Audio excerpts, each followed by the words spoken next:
네, 안녕하세요. 테크 유튜버 리뉴브입니다. 제가 오늘 준비한 제품은 바로 갤럭시 S24입니다. 리뷰 시작 전에 스펙을 말씀드리면은 화면은 6.2인치에 2340x1080의 해상도를 가진 120Hz의 주사율을 지원하는 OLED 디스플레이, 칩셋은 엑시노스 2400, 램은 8GB, 무게는 167g, 배터리는 4000mAh, 그리고 무선 충전과 IP68 등급의 방수 방진까지 지원이 됩니다. 저는 보시다시피 상태는 아주 좋지는 않지만 70만원이라는 싼 값에 구매를 했고, 평균적으로는 70만원 중반에서 80만원 중반대로 구매할 수가 있습니다. 일단 이 제품은 출시된 지 아직 1년도 되지 않은 제 채널 기준으로는 아주 따끈따끈한 기기라고 볼 수가 있죠. 다들 아시다시피 이런 기기는 중고로 가성비가 좋지는 않아요.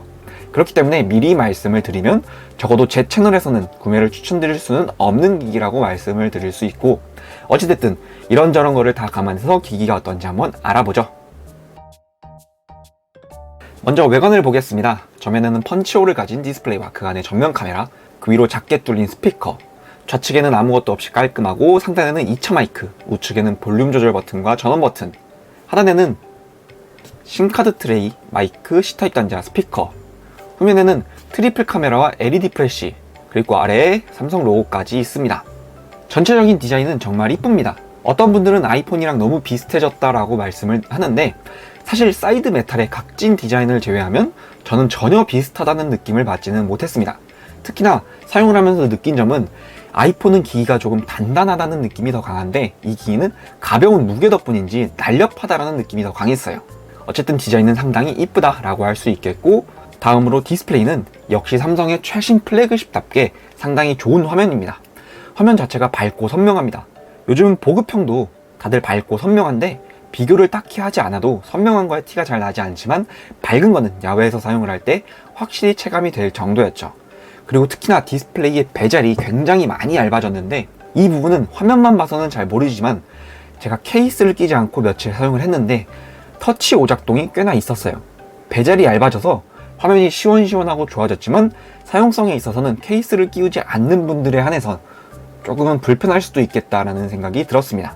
다음으로 스피커는 그냥 좋습니다. 최신 플래그십답게 고음, 저음 모두 상당히 좋았고, 찢어진다거나 하는 소리 없이 깔끔한 소리를 들을 수 있었습니다. 다만 확실히 제가 최근에 아이폰들을 리뷰하면서 아이폰과 이 기기를 비교하게 되는데, 스피커만큼은 연식이 있는 아이폰들보다도 조금은 부족하다라는 느낌이었습니다. 소리의 출력이나 깔끔함은 최신 기기인 S24가 좋았지만 베이스, 그러니까 스피커의 둥둥거림은 확실히 아이폰 쪽이 조금 더 좋았어요. 어쨌든 단순 스피커의 성능은 당연히 굉장히 좋았다라고 알아두시면 되겠네요. 다음은 칩셋 성능을 보겠습니다. 엑시노스 2400이 들어가서 출시 초부터 말이 많았죠. 그런데 어찌 보면 당연하게도 실사용뿐만 아니라 무거운 작업에서도 최상급의 성능을 내줍니다. 발열도 어느 정도 있는 편이긴 하지만 아주 심각할 정도는 아니었기 때문에 성능도 아주 좋았습니다.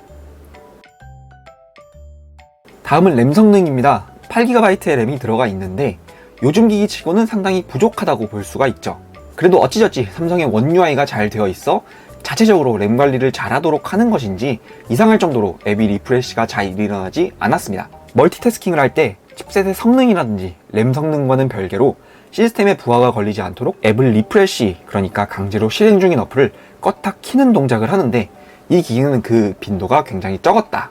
그래서 램 성능 역시 칩셋 성능과 더불어 굉장히 좋은 모습이었고 아주 만족스러웠다라고 말씀드릴 수 있겠네요. 다음은 카메라에 대해서 말씀을 드릴 건데, 후면에 트리플로 구성된 카메라는 하나는 f1.8에 AF와 OIS를 지원하는 5000만화소의 광각 카메라, 하나는 f2.4에 AF와 OIS를 지원하는 1000만화소의 망원 카메라, 하나는 f2.2에 1200만화소의 초광각 카메라입니다. 카메라 성능은 그냥 매우 좋아요. 사실 요즘 나오는 기기들은 상황 평준화가 되어서 기본적인 카메라 성능이 다들 좋아요. 직접적으로 옆에서 비교를 하지 않으면 뭐가 더 좋다라고 할 수 없을 정도죠. 하지만 이거는 일반적으로 주간에 빛이 많을 때의 이야기이고, 빛이 없을 때는 이야기가 달라지죠. 빛이 없을 때는 센서 자체가 커서 빛을 많이 받든지, 아니면 요즘에는 AI를 이용해서 후 처리를 얼마나 잘하느냐에 따라서 사진의 품질이 달라지죠. 그런 의미에서 이 기기는 정말 카메라가 좋습니다. 야간 모드가 정말 적은 빛으로도 이쁜 사진을 찍을 수 있게 만들어줘요.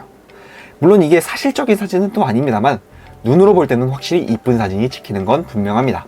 카메라 역시 최신 플래그십답다라고 볼 수 있는 성능입니다. 마지막으로 배터리를 볼 건데, 화면 켜짐 시간은 7시간에서 조금 더 간 7시간 15분 정도를 보여주었습니다.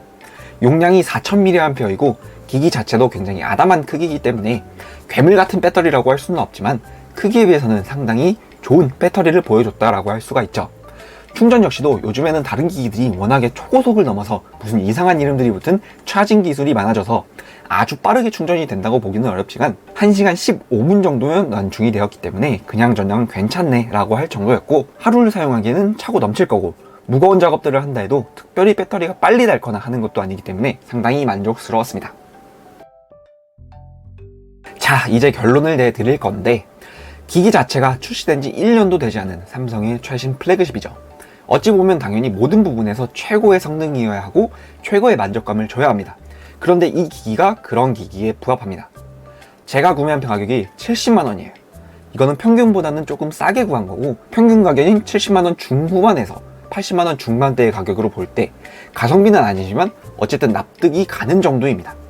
그러니까 디자인, 성능, 카메라, 배터리 모두 최신 플래그십답게 최고인 이 기기를 구매할 메리트는 충분합니다. 다만 당장에 S25 루머가 나오고 있고 출시가 된다면 가격은 점점 더 떨어질 거기 때문에 현 시점에서 이 기기를 추천드리기는 어렵다고 할 수가 있겠네요. 지금까지 테크 유튜버 리뉴브였고, 궁금하신 점은 댓글 남겨주세요. 그럼 빠이.